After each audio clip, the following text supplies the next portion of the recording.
নমস্কাৰ বন্ধুসকল, স্বাগতম জনাইছোঁ মোৰ ইউটিউব চেনেললৈ। আজি আমাৰ ইয়াত বহুত বানপানী হৈছে। ৰাতিটো যোৱা পৰহিৰ পৰা বৰষুণ পৰি আছে, একেবাৰে বানপানী হৈছে।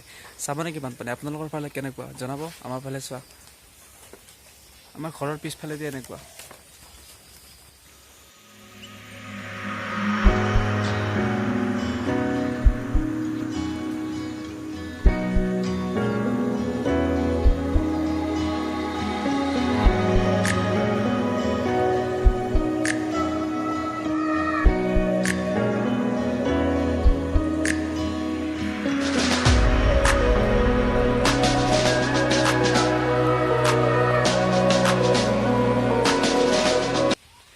চাৰিওফালে কেৱল পানী পানী পানী পানী পানী পানী পানী। এতিয়া মই আপোনালোকক দেখুৱাবলৈ গৈ আছোঁ আমাৰ ওচৰৰে এইপিনে এটা কালভাৰ আছে। ইয়াত কেনেকুৱা পানী হৈছে, সেইফালে পানী কেনেকুৱা হৈছে, চাৰিওফালে পানী দেখুৱাই আছোঁ।